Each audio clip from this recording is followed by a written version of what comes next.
오래전 어렸을 때에 이러한 이야기를 들은 적이 있습니다. 영국의 한 노배우가 은퇴를 하게 된 거예요. 그래서 은퇴 무대에서 자신의 공연을 멋지게 마친 후에 오랫동안 자신의 연기를 봐왔던 수많은 관객들과 함께 대화하는 시간을 가졌다고 합니다. 그런데 그런 시간을 충분히 가진 다음에 한 분이 손을 들어서 이렇게 그 배우에게 요청하는 거예요. 이제 다시는 당신의 연기를 볼 수 없으니 마지막으로 시편 23편을 낭송하여 주시면 안 되겠습니까? 그래서 그 배우가 이렇게 시작을 했습니다. 네, 알겠습니다 라고 말씀하신 다음에 여호와 나의 목자시니 내게 부족함이 없으리로다. 그리고 맨 마지막 절 6절까지 내 평생에 선하심과 인자하심이 반드시 나를 따르리니 내가 여호와의 집에 영원히 살리로다. 이 배우의 낭송이 끝나자 모든 사람들이 큰 소리로 박수를 치면서 환호했습니다. 그러자 그 배우가 자신의 손을 들었던 그분이 목사님이셨는데 목사님에게 이렇게 요청을 한 거예요. 목사님, 근데 저는 목사님의 낭송도 한번 듣고 싶습니다. 목사님도 한번 이 말씀을 읽어주시겠습니까? 그래서 그 목사님도 시편 23편을 자리에서 일어나셔서 눈을 감고 지긋한 목소리로 고백했다고 해요. 여호와 나의 목자시니 내게 부족함이 없으리로다. 그런데 이 목사님께서 맨 마지막 짧은 구절이잖아요. 6절의 마지막을 고백했을 때에 아무도 박수를 치지 않고 정적과 함께 흐느끼는 소리만 들렸다고 합니다. 그러자 그 배우가 잠시의 시간이 지난 다음에 이렇게 이야기했습니다. 저는 시편 23편을 알았습니다. 그러나 저 목사님은 우리의 목자 되신 예수님을 알았습니다. 저는 부족하지만 오늘 시편 23편을 전하기보다는 우리의 진정한 목자 되시는 예수님을 전하고 싶습니다. 시편 23편처럼 아름다운 시편이 있을까? 다윗이 지은 시 가운데에서 가장 걸작이라고 평가받는 이 시는 정말 많은 사람들에게 위로와 소망과 격려를 주는 시죠. 이 시는 1절에서 이렇게 시작합니다. 우리 같이 1절의 말씀 읽도록 하겠습니다. 시작. 여호와는 나의 목자시니 내게 부족함이 없으리로다. 아멘. 우린 모두는 다 목자를 꿈꾸죠. 우리의 영혼 깊은 곳에서는 모두 다 정말 진정한 선한 목자를 그리워합니다. 우리의 삶을, 우리의 영혼을, 우리의 앞날을 인도할 그 목자를 그리워하고 기다립니다. 아무리 나의 현실적 상황이 어둡다 하더라도, 지금 내 눈앞이 막막한 안개 낀 길과 같다고 느껴진다 하더라도 그분과 함께하면 안심이야. 지금 내 삶이 너무 고달프고 어렵고 힘겹고 어디로 가야 될지 모르겠는데 그분이 나를 인도해 주시기만 한다면 문제가 없어, 걱정이 없어 라고 말할 목자를 우리는 모두 다 꿈꿉니다. 그리고 예수님은 우리의 그런 목자시죠. 저는 다윗이 여호와 나의 목자시니 라고 고백하였으나 분명한 것은 무엇이냐면 다윗도 후에 예수님에 대하여 분명한 지식을 갖게 된 다음엔 이렇게 고백했을 거라고 확신해요. 이분이었어.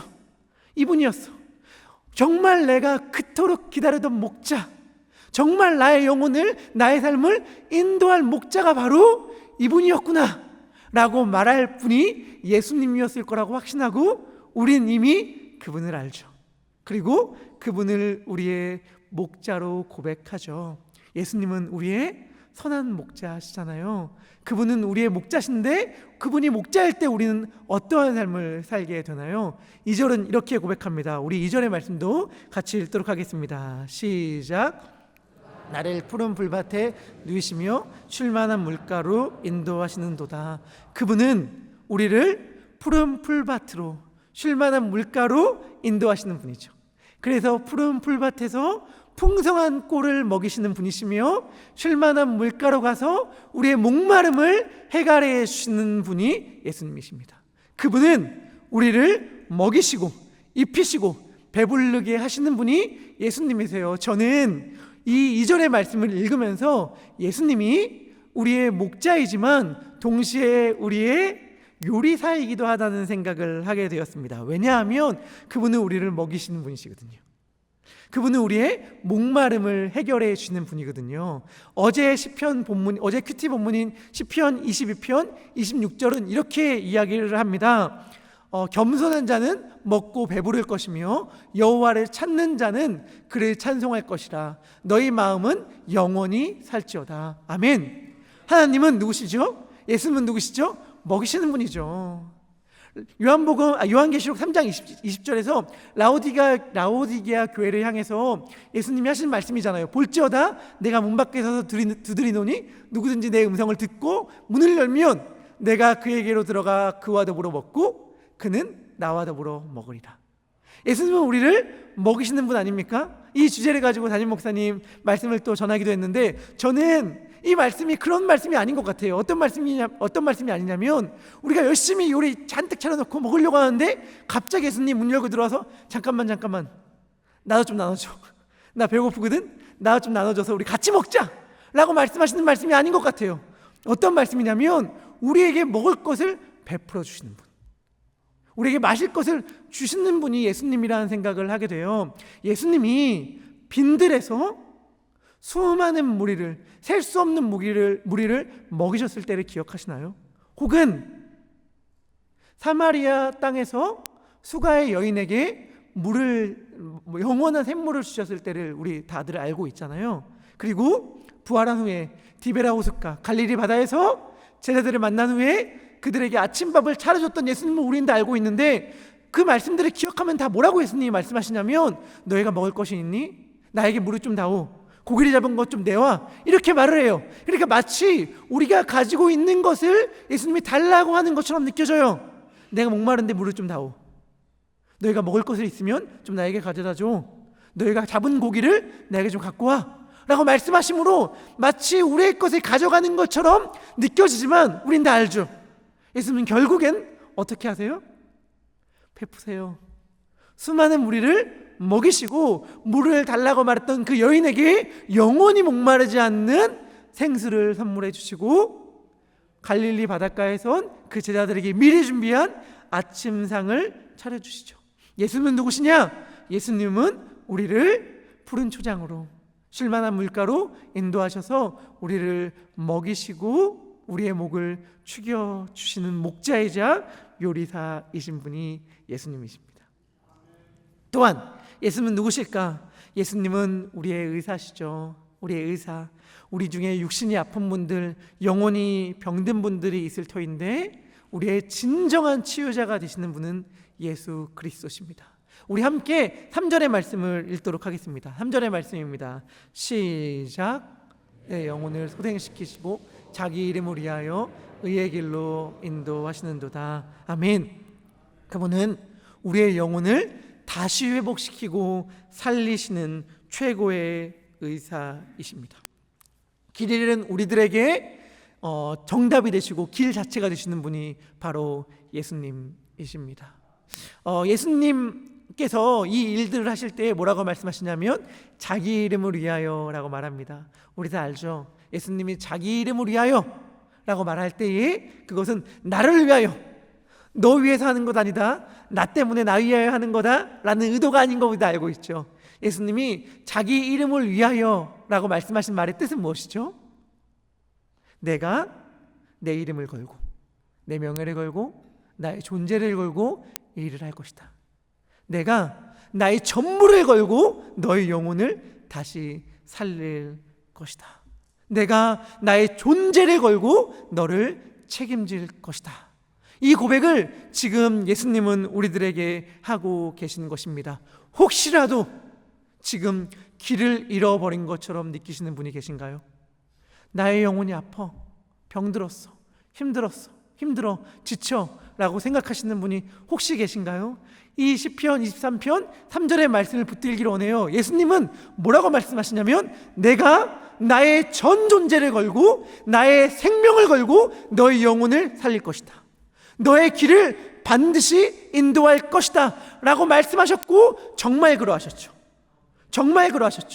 예수님은 이 일에 자신의 생명을 거셨잖아요. 우리의 영혼을 다시 살리기 위하여 자신의 생명을 가차없이 던지신 분, 자신의 생명을 십자가에 못 박아 우리를 살리신 분이 바로 우리 구주 예수님이지 않습니까? 우리에게 이러한 일을 위해 나의 존재를 걸었다라고 말씀하시는 분이 예수님이십니다. 예수님은 또한 용사세요. 시편 23편 4절부터 5절은 이렇게 이야기합니다. 이 말씀도 같이 읽도록 하겠습니다. 시작. 사망의 음침한 골짜기로 다닐지라도 해를 두려워하지 않을 것은 주께서 나와 함께 하심이라. 주의 지팡이와 막대기가 나를 안위하시나이다. 주께서 내 원수의 목전에서 내게 상을 차려주시고 기름을 내 머리에 부으셨으니 내 잔이 넘치나이다. 아멘. 예수님은 누구신가? 예수님은 어떠한 상황 가운데서도 우리를 지키시고 보호하시는 분이 예수님이십니다. 예수님은 우리가 음침한 사망의 골짜기로 다닐지라도 전혀 두려워할 이유가 없는 것을 제공하시는 분이 예수님이십니다.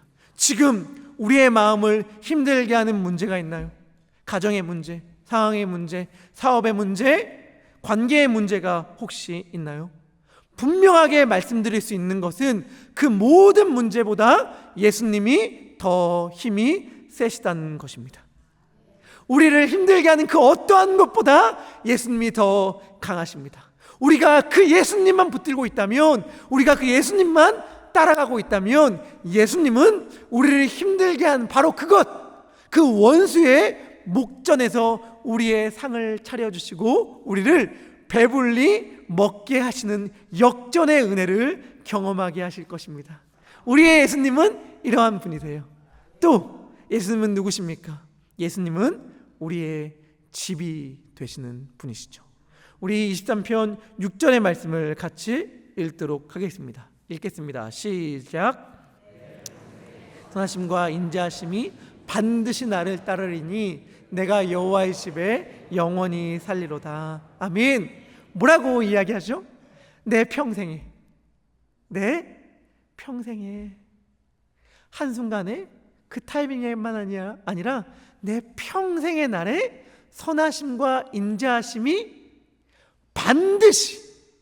반드시 예외 없이 나를 따르리니 내가 여호와의 집에 영원히 살리로다. 아멘. 예수님은 어떠한 분이신가? 예수님은 자신을 따르는 자들, 자신의 양들에게 영원한 집이 되어주시는 분이 예수님이십니다. 우리는 모두 다 집을 갖고 싶어 합니다. 그래서 좋은 곳에 집을 사고 싶어서 열심히 돈을 모아요. 제가 청년들 담당하잖아요, 여러분. 청년들도, 여러분들은 뭐 당연한가요? 저는 집 없이 평생 살아서 그게 너무 낯설었는데, 정말 한참 젊은 청년들도 집을 가지려고 노력하고 벌써부터 집을 가질 계획을 다 세우면서 그 계획을 실행에 옮기는 자들도 많이 있어요. 왜냐하면 너무 자연스러운 욕구인데 우린 집을 갖고 싶어 하거든요. 집이 없으면 불안하고 집이 있으면 평안함을 누리는 게 우리거든요. 사실은 우리가 집을 사기 위해 열심히 저축하고 열심히 애쓰는 것이 무엇이냐라는 생각이 드냐면 우리 영혼 속에 깊은 갈망이구나라는 생각을 하게 됩니다. 우리 영혼 깊은 곳에서는 사실은 집을 갖고 싶거든요. 내가 쉼과 평안과 보호함을 누리고 싶은 집, 내가 그곳에 들어가면 안정감을 누린다고 생각하는 그 집을 우리의 영혼 깊은 곳에서부터 사실은 너무 갈망하기 때문에 그 갈망의 표현으로 우리는 이 땅에서도 집을 갖고 싶어하고 사고 싶어합니다. 그런데 여러분, 우리에게 실제적으로 집이 있냐 없냐는 중요하지 않는 까닭은 무엇이냐면 우리는 정말 흔들리지 않는 가장 안전한, 가장 든든한 집을 갖고 있거든요. 그게 무엇이죠? 예수님은 우리의 집이 되어주셨습니다. 우리 예수님의 이름, 또 다른 이름 다 알고 있죠. 마태복음 1장 23절의 말씀인데 예수님의 또 다른 이름이 무엇이죠? 보라, 처녀가 잉태하여 아들을 낳을 것이요 그의 이름은 뭐라고요? 임마누엘이라. 임마누엘의 이름의 뜻, 하나님이 우리와 함께 계시다. 다시 말하면 저는 이것을 요한복음 1장 14절의 표현을 빌려서 이렇게 말하고 싶어요. 하나님이 우리의 집이 되셨다. 그것이 누구냐? 예수님이다. 말씀이 육신이 되어신 분이 예수님인데 우리 가운데 거하심에, 아마 모든 성도님들이 거의 한 번쯤은 다 들어봤을 거라고 생각하는데, 여기서 거하심에 라는 말이 뜻이 사실 집이 되셨다 이런 뜻이잖아요. 말씀이 육신이 되어 우리 가운데 집이 되어 주셨습니다. 우리의 집이 되어주신 분이 예수님이에요. 그 집에 또 다른 이름, 그게 뭐예요? 베델. 베델. 우리가 늘 사모하고 이름만 불러도 좋은 그 이름 베델. 베델은 하나님의 집이라는 뜻이잖아요. 우리가 예수님을 목자로 삼아 그분의 음성을 듣고 그분을 따라갈 때에 그분은 우리에게 하나님의 집 베델이 되어 주십니다. 우리 베델이라는 이름이 어디서 나왔는지 다 알고 있을 터인데, 그 배경이 되는 창세기 28장 12절부터 15절의 말씀을 그렇지 다 알고 계시겠지만 한번 같이 읽어봤으면 좋겠습니다. 한 절씩 교독할 텐데요, 좀 기니까 창세기 28장 12절부터 15절의 말씀을 같이 교독하도록 하겠습니다. 제가 먼저 12절 읽겠습니다. 꿈에 본즉 사닥다리가 땅 위에 서 있는데 그 꼭대기가 하늘에 닿았고, 또 본즉 하나님의 사자들이 그 위에서 오르락 내리락 하고, 또 본즉 여호와께서 그 위에 서서 이르시되 나는 여호와니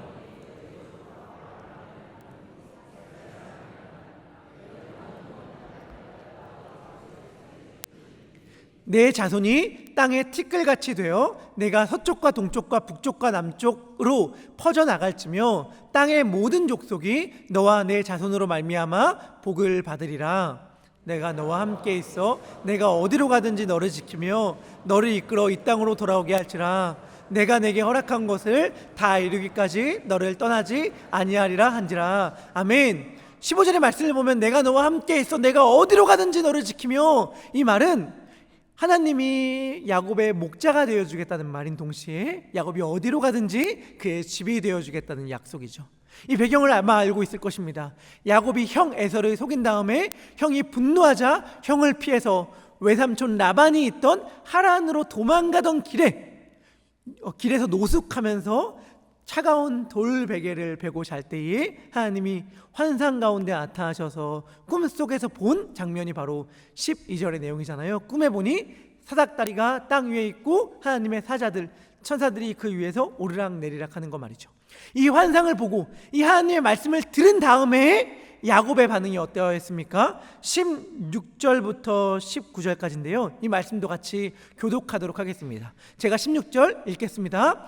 야곱이 잠에서 깨어 이르되 여호와께서 과연 여기 계시거늘 내가 알지 못하였도다.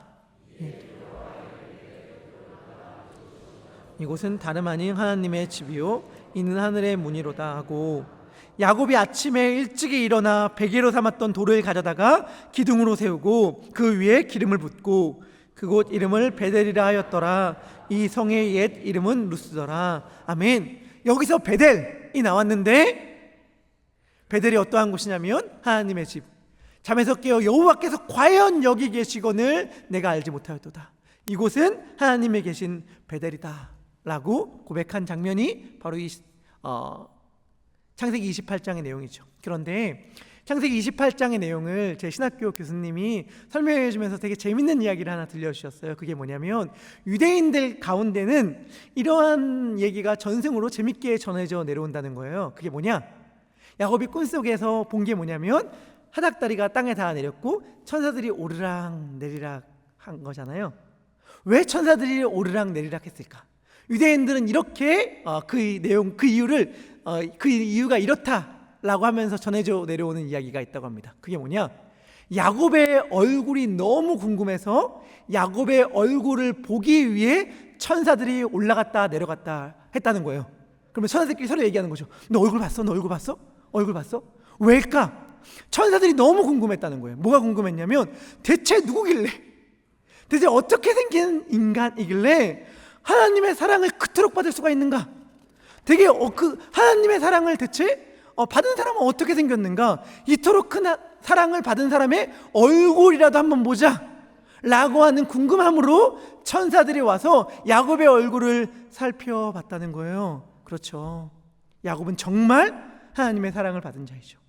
얼마나 사랑을 받았냐면 그가 뭘 하기도 전에, 그가 태어나서 하나님께 이쁜 짓 하나라도 하기도 전에 엄마의 태 속에서부터 하나님의 사랑을 받았다라고 말한 자가 야곱이었죠. 야곱이 죽기 전에 자신의 아들들에게 유언처럼 축복을 남기는데, 그때 야곱의 자기 인식이 뭐였죠? 창세기 49장 26절에서 야곱은 이렇게 이야기합니다. 자기 아들들에게 하는 말이거든요. 내 아버지의 축복, 그러니까 자신을 말하는 거예요. 내 아버지의 축복, 내가 받은 복이 내 선조의 축복보다 나아서. 자기의 선조가 누군데요?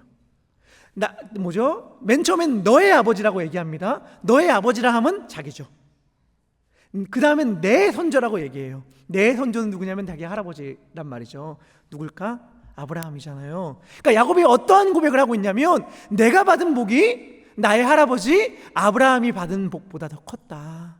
이게 야곱이 마지막에 자기네 아들들을 두고 했던 고백이었단 말이에요. 그러니까 야곱은 이렇게 이야기하는 셈이에요. 내가 얼마나 큰 사랑을 받았는지, 내가 하나님의 얼마나 큰 복과 은혜를 받은 자인지 모르겠다 라고 야곱은 이야기하는 셈인데, 천사도 궁금해할 정도의 인물, 아브라함이 받은 복보다 더 많은 복을 받았다고 스스로 고백하는 자가 누구냐면 하나님의 집에 거하는 자, 베델에 거하는 자, 늘 그분과 동행함으로 평안과 배부름을 누리는 자가 바로 그 자였고, 저는 예수님을 목자로 삼고 예수님을 집으로 삼아 그의 말씀과 함께 거하기를 소망하는 베델의 모든 성도님들에게도 이 동일한 축복과 은혜가 임할 것을 믿습니다.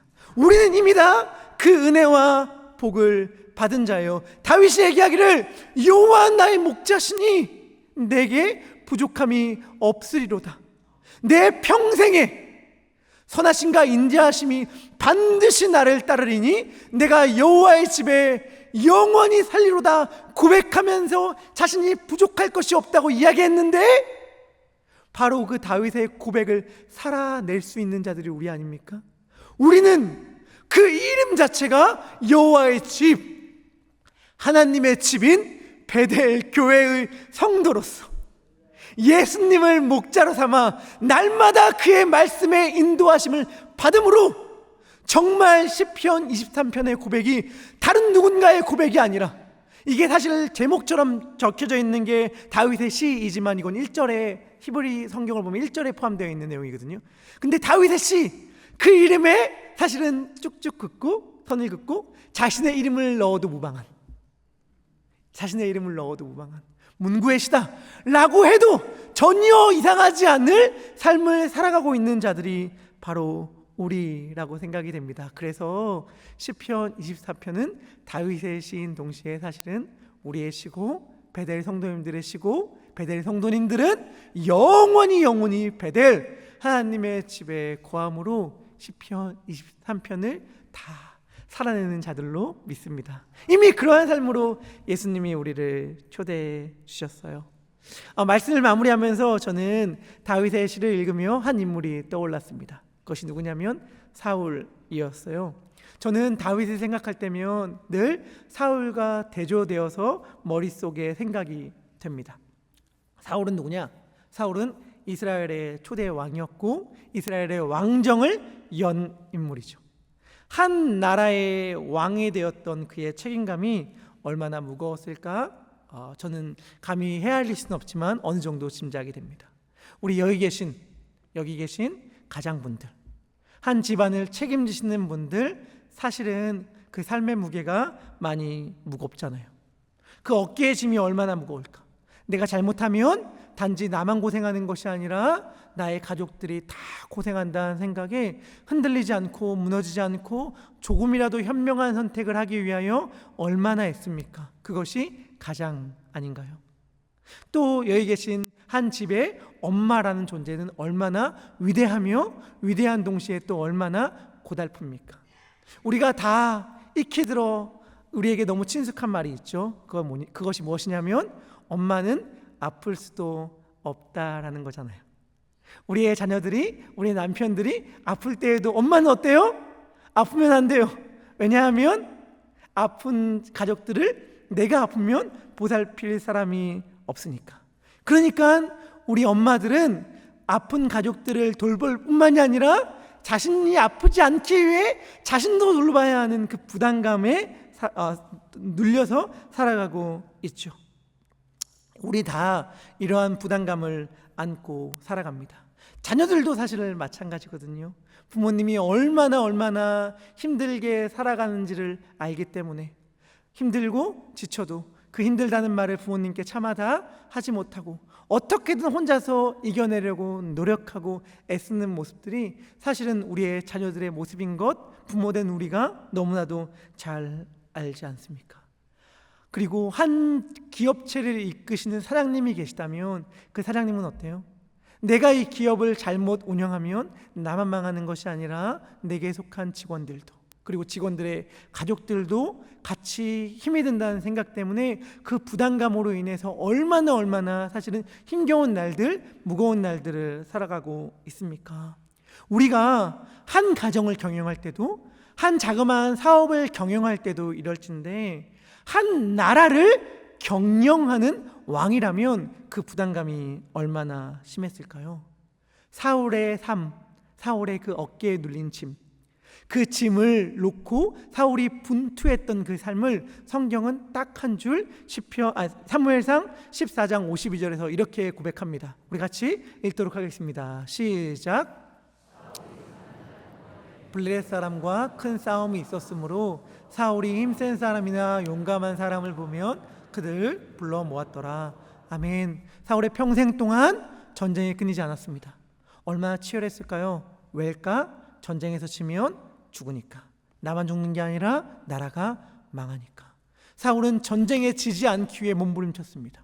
전쟁에 지지 않기 위해 조금이라도 좋은 무기가 있다면 사들였고, 전쟁에 지지 않기 위해 조금이라도 싸움을 잘한다고 하는 사람이 있으면 그를 자기의 장군으로 삼았고, 조금이라도 군사 전략을 잘 짠다는 인물이 있으면 자기의 책사로 삼았어요. 왜? 전쟁에 지지 않기 위해, 나의 나라를 망하게 하지 않기 위해서 정말 열심히 부단히 애쓰면서 노력했던 삶이 사울이었어요. 마치 우리가 이토록 열심히 분투하며 살아가듯이.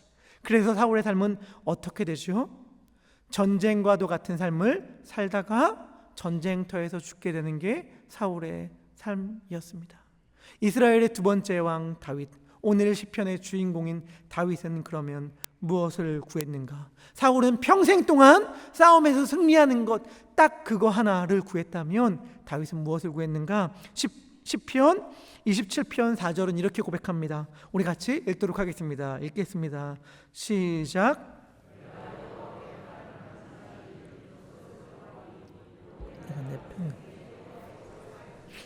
여호와의 아름다움을 바라보며 그의 성전에서 사모하는 그것이라. 아멘. 딱 하나 구한대요. 그것이 무엇이냐?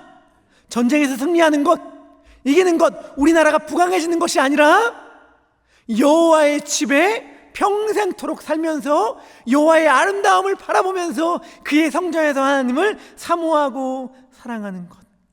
이게 다윗이 평생 동안 구한다는 하나였어요. 왜요? 다윗의 시대는 태평성대여서 전쟁이 없어서 그는 소위 먹고 살만해서요. 먹고 살만하니까 저런 소리 하는 것이, 가정이 편하니까 저런 소리 하는 것이, 어느 정도는 안정감을 누린 삶을 살아가니까 저런 이야기 하는 것이, 나처럼 치열한 삶의 현장 가운데서 살아봐, 이런 여유 있는 소리 할 수 있나? 라고 여러분들 혹시 생각이 드나요? 아니에요. 다윗도 사울 못지않은 치열한 삶을 살았어요. 그도 사울보다 더 많은 전쟁을 치렀단 말이에요. 하지만 다윗은 알고 있었어요. 전쟁과도 같은 삶 한가운데에서 여유와 평안과 쉼을 누리는 길, 전쟁터가 샬롬, 여호와의 집, 하나님의 집, 베델이 되는 길을 그는 알고 있었습니다. 그것이 무엇이냐? 그러한 삶의 한가운데여도 제대로 된 목자를 나의 목자로 삼을 수 있다면, 우리로 따진다면 예수님만 나의 목자로 삼을 수 있다면, 그분만 우리의 짐으로 삼을 수 있다면 한가하지 않은 삶, 치열한 삶, 분투하는 삶, 여유 없는 삶이라고 느껴지는 그 삶의 한복판 가운데서도 하나님의 집 안에 거하는 삶, 베델 안에 영원히 사는 삶을 살아갈 수 있습니다.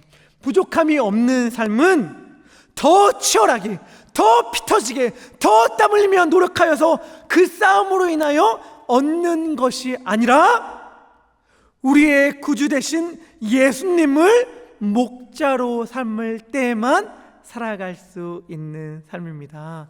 바라기는 우리 베델의 모든 성도님들이 한 분도 예외 없이 예수님을 우리의 목자로 삼음으로 그분이 우리의 집 베델이 되는 삶, 그래서 내 평생에 베델에 살리로다 고백하며 영원한 평안과 안식을 사는 삶을 살길 소망하고 다윗처럼 다른 어떠한 것이 아니라 이것이 저의 유일한 소망입니다 라고 고백하는 삶을 살아가길 소망합니다.